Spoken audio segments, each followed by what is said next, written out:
Olá pessoal, estamos de volta ao nosso videocast, podcast Visão Hospitalar. Hoje estou aqui ao lado do Dr. Paulo Henrique Fracaro, que é o CEO da ABIMO, Associação Brasileira de Indústria e Dispositivos Médicos. Seja muito bem-vindo, Dr. Fracaro. Queria que você começasse conversando com a gente, falando um pouco sobre o trabalho da ABIMO, como ela está presente no território nacional, quais são as bandeiras hoje que a associação defende. A ABIMO é uma associação, né, que congrega os fabricantes de dispositivos médicos. Talvez a primeira pergunta é: o que é o dispositivo médico? É tudo que o hospital usa, menos medicamentos, que é outro business. E o que é o objetivo de uma associação?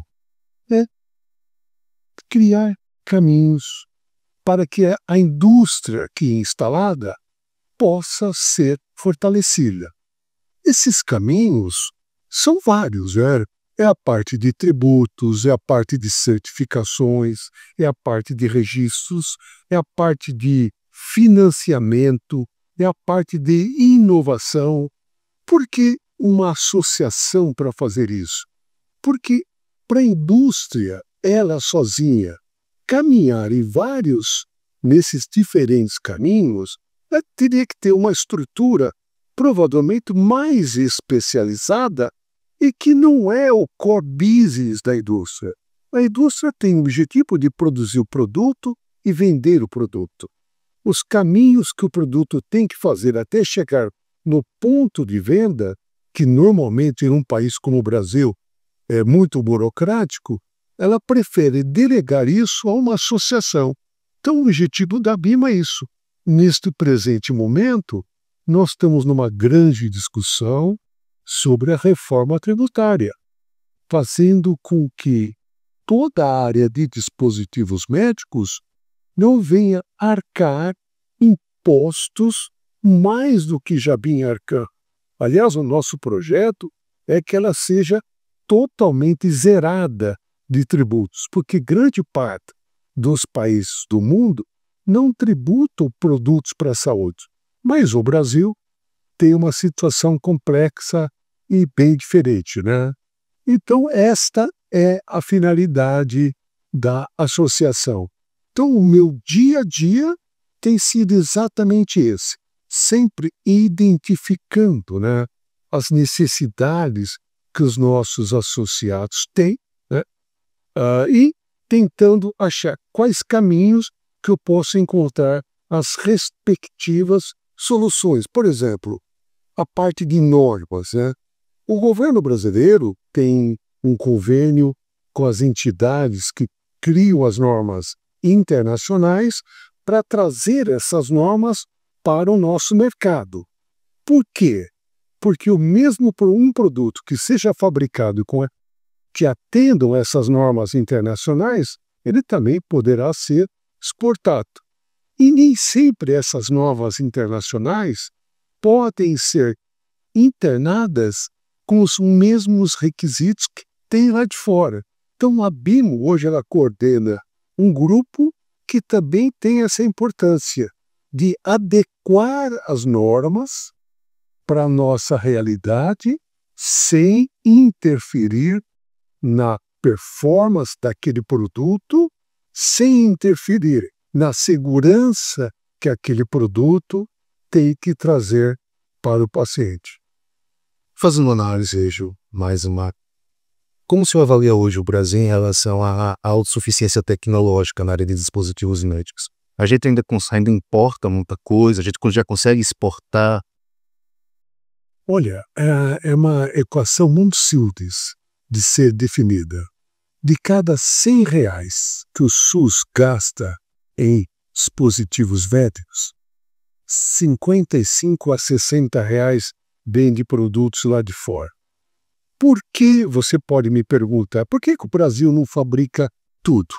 Porque na Constituição de 1988 criou-se uma brecha jurídica legal que diz que todos os órgãos públicos e hospitais beneficentes podem importar o que quiserem sem pagar nenhum tributo.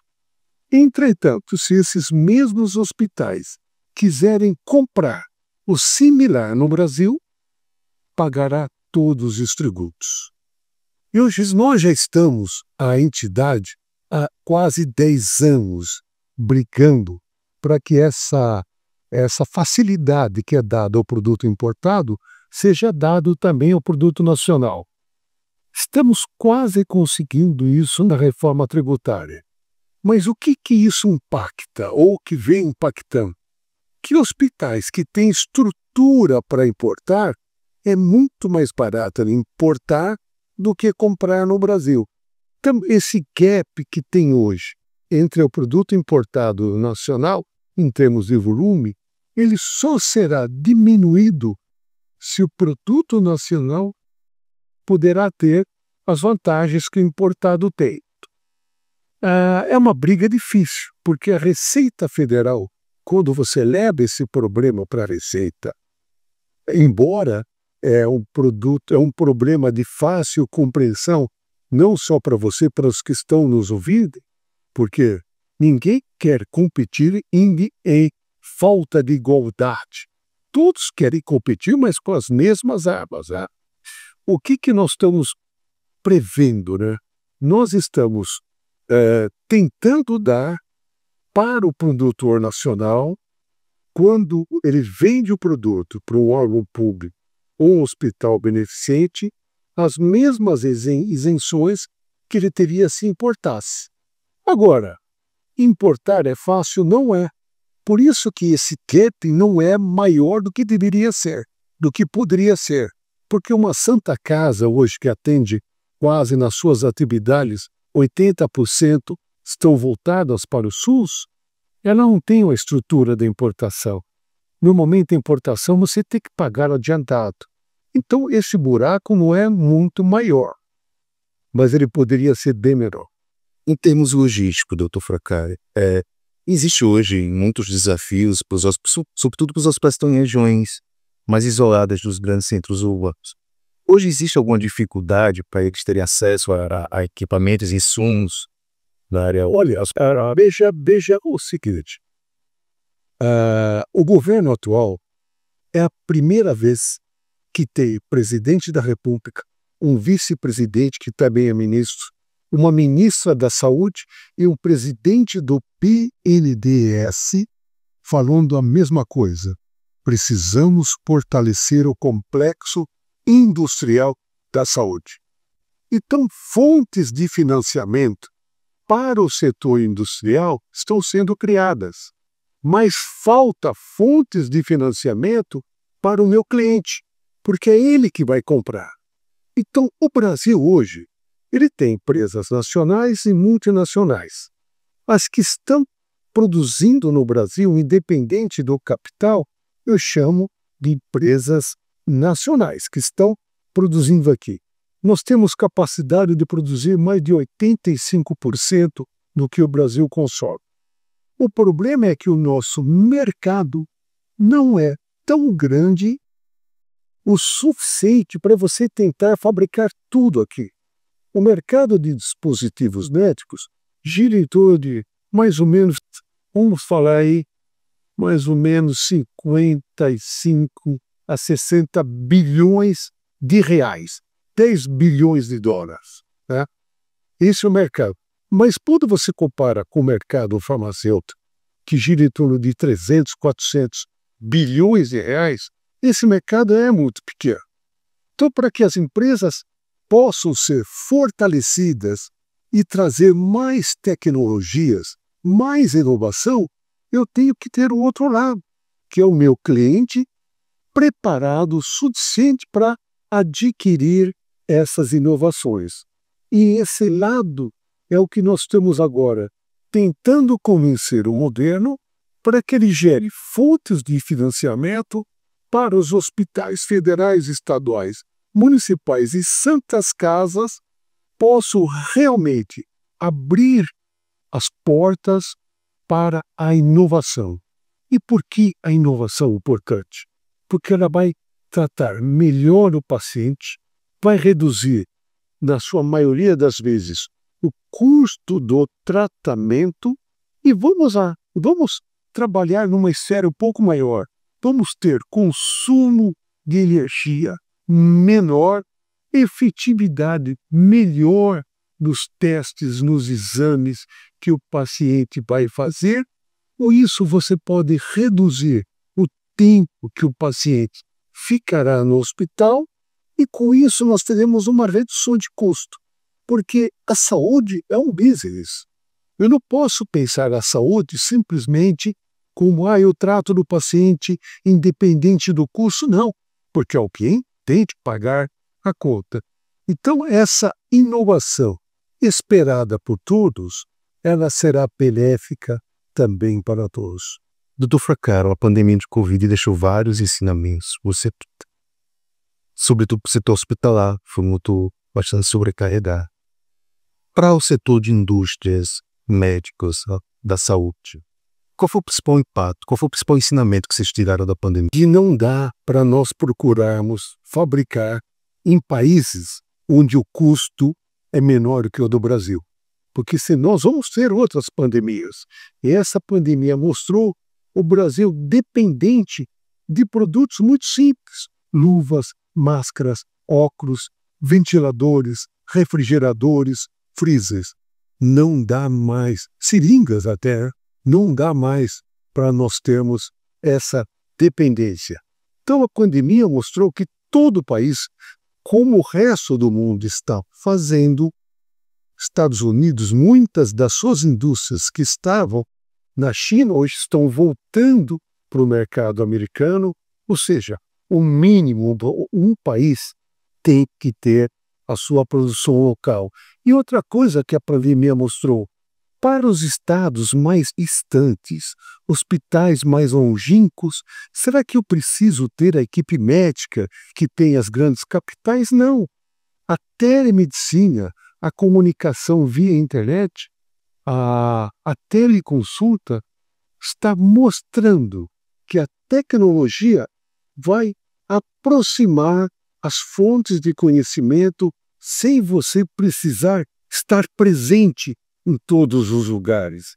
Então isso vai facilitar que um hospital de campanha, montado provavelmente para atender uma tribo indígena na selva amazônica, ele pode estar conectado com os melhores hospitais das grandes capitais e através da internet, da telemedicina, você pode facilitar o tratamento dos pacientes, sem você precisar ter todos os especialistas locados dentro do hospital.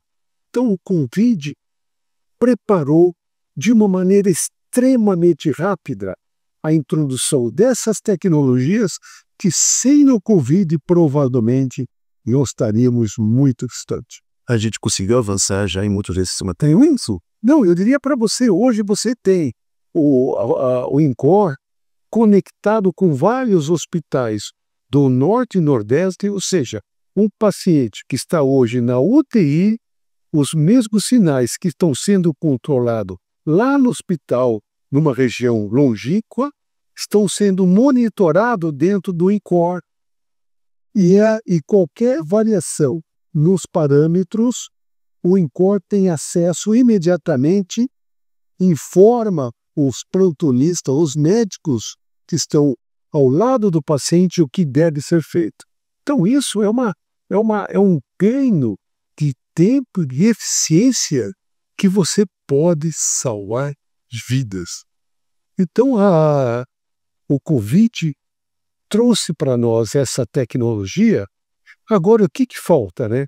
A gente implantar em vários hospitais.